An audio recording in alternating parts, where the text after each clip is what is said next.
Hi ഇസ്മി friends, എല്ലാവർക്കും black W ചാനലിൻ്റെ പുതിയൊരു വീഡിയോയിലേക്ക് സ്വാഗതം. എന്തുകൊണ്ട് വിശേഷങ്ങൾ? എല്ലാവർക്കും സുഖമല്ലേ? എല്ലാവരും ഹാപ്പിയല്ലേ? ഹാപ്പി ആയിട്ടിരിക്കുക. എനിത്തിങ് അപ്പോൾ ലൈവ് ഫസ്റ്റ് ഗോൺ ഓൾവേസ് പോസിറ്റീവായി. അങ്ങനെ കത്തോലിക്ക സഭയുടെ 267ാമത്തെ പോപ്പായി മാർപ്പാപ്പയായി ലിയോ പൗനാലാമൻ സ്ഥാനമേറ്റു.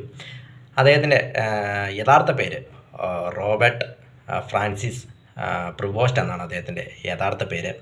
അദ്ദേഹം അമേരിക്കയിൽ നിന്നും ആദ്യമായി പോപ്പാകുന്നു എന്നൊരു പ്രത്യേകതയും അദ്ദേഹത്തിനുണ്ട്. ആദ്യത്തെ അമേരിക്കൻ പോപ്പാണ് അദ്ദേഹം.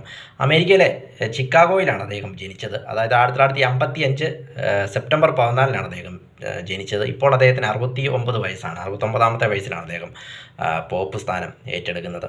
ഫ്രാൻസിസ് മാർപ്പാപ്പ, മുൻ പോപ്പ് ഫ്രാൻസിസ് മാർപ്പാപ്പ അന്തരിച്ചത് ഏപ്രിൽ 21 അപ്പോൾ അതിനുശേഷം കോൺക്ലേവിലൂടെയാണ് പുതിയ മാർപ്പാപ്പയെ തിരഞ്ഞെടുത്തത്. അതായത് 133 കർദിനാൾമാർ ചേർന്നുള്ള കോൺക്ലേവിലൂടെയാണ് പുതിയ മാർപ്പാപ്പയെ തിരഞ്ഞെടുത്തത്.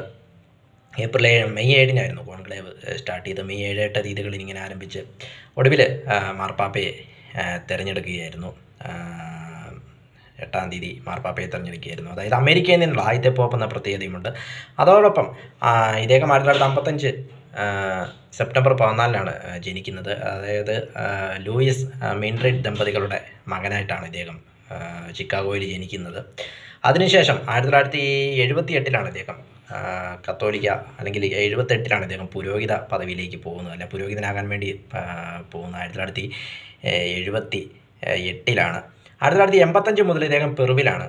അതായത് ജീവിതത്തിൽ കൂടുതൽ സമയം ചെലവഴിച്ചത് ഇദ്ദേഹം പെറുവിലാണ്. അതുകൊണ്ട് തന്നെ ഇദ്ദേഹത്തിന് അമേരിക്കൻ പൗരത്വമുണ്ട്, പെറു പൗരത്വമുണ്ട്. ഇരട്ട പൗരത്വമുള്ളൊരു വ്യക്തിയാണ് ഇദ്ദേഹം.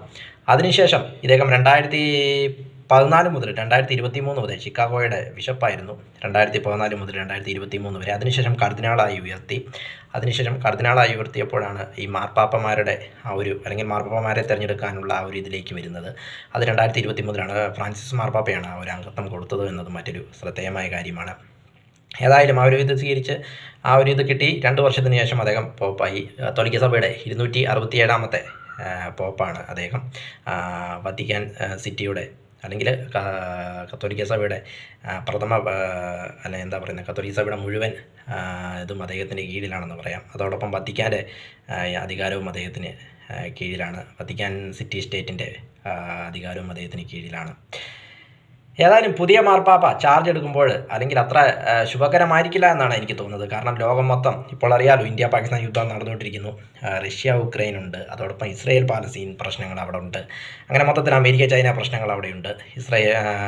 റഷ്യയും അതോടെ മൊത്തത്തിൽ ആകെ വിഷയമായി കിടക്കുന്നൊരു സമയത്താണ് ഇദ്ദേഹം മാർപ്പാപ്പയെ ചാർജ് എടുക്കുന്നത്. അതുകൊണ്ട് തന്നെ ഇദ്ദേഹത്തിന് മുന്നിൽ വെല്ലുവിളികൾ ഏറെയാണെന്ന് പറയാം.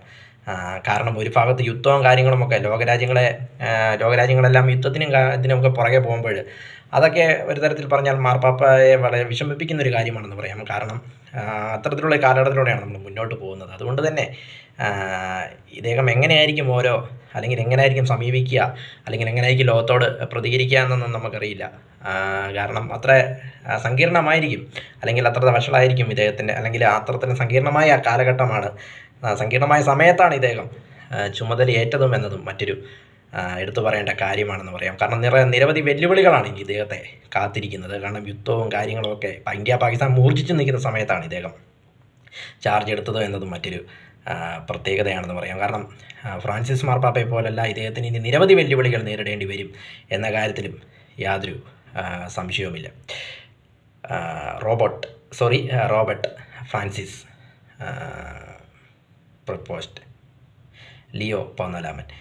വീഡിയോ ഇഷ്ടപ്പെട്ടാൽ ലൈക്ക് ചെയ്യുക, ഷെയർ ചെയ്യുക, കമൻറ്റ് ചെയ്യുക, സബ്സ്ക്രൈബ് ചെയ്യുക. വീണ്ടും പുതിയ വീഡിയോയിൽ കാണാം. അതുവരെയും ടേക്ക് കെയർ, ബൈ.